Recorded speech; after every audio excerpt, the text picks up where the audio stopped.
আসেন আসেন, চার্লিকে ওয়েলকাম করতেছি। এই হচ্ছে আমাদের চার্লি, সবার আদরের একটি ছোট্ট বিড়াল ছিল, আজ অনেক বড় হয়েছে। এটা আমার খালা শাশুড়ির বিড়াল। ওরা ঢাকায় থাকে এবং ওরা এখানে এসেছে হঠাৎ করে, তাদের কিছু কাজ চলে আসে এবং ঈদের আগে, তো এই জন্য তারা ঈদও করে একবারে যাবে বলেছে। তো কখনো ঈদ করে না ময়মনসিং, ঢাকায় ঈদ করে। তো এবার আসছে, আমাদের খুবই ভালো লাগতেছে, কারণ হচ্ছে যে ঈদ সবার সঙ্গে করতে খুব মজা লাগে। তো ওনারা এসেছেন, ওনাদের বাসা আমার বাসার পাশে একটা বাসা, উনি 6তলা বাড়ি আছে এবং আরও একটা বাড়ি উনি করছেন এখানে। তো যাই হোক, ওনার থাকার কোনো প্রবলেম নাই, যখন ইচ্ছে আসতে পারেন। তো ওনার থাকার জন্য এই ব্যবস্থা উনি করে রেখেছেন, যাতে এসে মাঝে মাঝে থাকতে পারেন। তো আমাদের খুব ভালো লাগে উনি আসলে, মানে আমার বেশ সময় কাটে, ভালো লাগে ওদের সাথে গল্প করতে। এই হচ্ছে আমার আমার অ্যাশিটা খুব ছোট। অ্যাশি আর চার্লি দুজনকে একসাথে রাখলে ওরা কি করে, এটা আসলে আমরা দেখতে চাচ্ছিলাম। হ্যালো এভরিওয়ান, আসসালামু আলাইকুম। যে যেখান থেকে আমার এই ভিডিওটি দেখছেন, আশা করি সবাই ভালো আছেন, সুস্থ আছেন। আর যাকে দেখছেন ও হচ্ছে আমার ননদ লামিয়া। তো আমার খালার মেয়ে, খুব ভালো একটি চমৎকার মনের একটি মেয়ে এবং খুবই ভালো। তো ওকে ঈদের দিন সকালে খালাদের সবাইকে বলেছিলাম সকালের নাস্তাটা আমাদের সঙ্গেই করবেন এবং পরে দুপুরে সকল আত্মীয় স্বজন একসাথে হবে এবং সবাই একসাথে আমরা খাবো।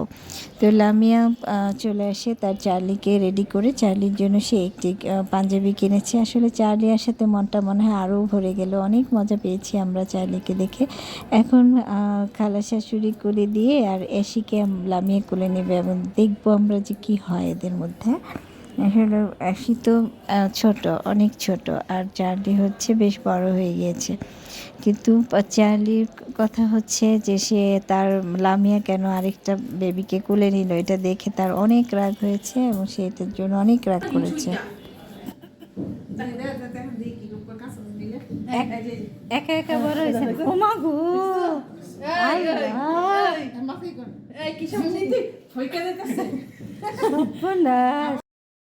ইনি হচ্ছেন আমাদের খালা শাশুড়ি, খুব চমৎকার একজন মানুষ এবং ওনার মন মানসিকতা এত ভালো এবং উনি সবাইকে খাওয়াতে খুব ভালোবাসেন, সবার সঙ্গে মিশতে ভালোবাসেন।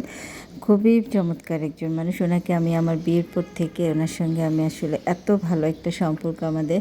উনি খুবই আদর ভালোবাসা দিয়েছেন আমাদেরকে, সবসময় ভালোবাসেন, আমাদের সবাইকে খুব আদর করেন। তো ওনার সম্পর্কে আর কি বলবো, আল্লাহ পাক ওনার লেখার দান করুন। অনেক মজা, তান্দুরি অনেক মজা। পরোটা তো আমি 3টা খাইছি, আরো আমি মায়ের সিং 4 কেজি মানে বাইরে যাবো, কারণ এত মজার খাবার খেলে এরকমই হবে। ঠিক আছে, থ্যাংক ইউ। ঈদের দিনে সকালবেলা আসলে দেখা যায় চাউমিন, তারপরে চাপ আর হচ্ছে তান্দুরি করি এবং সাথে পরোটা রাখি, আর 2 জাতের সেমাই ছিল, এগুলি দিয়ে নাস্তা করা হয়। এবং আমার ননদ খুব ভালো রিভিউ দিয়েছে, তার প্রতিটা খাবার নাকি খুব মজা লেগেছে, খালা শাশুড়িও বলেছে। এবং আমার ননদ এইসব খাবার খুব পছন্দ করে। যাই হোক, ওদের উপর নির্ভর করে সব করা হয়েছিল। আরও গেস্ট আসবে দুপুরবেলা, সবাই একসাথে আমরা খাবো। এটাই ছিল ঈদের দিনে সারাদিনের কাজ এবং সবাইকে অসংখ্য ধন্যবাদ ভিডিওটি দেখার জন্য। আল্লাহ হাফেজ।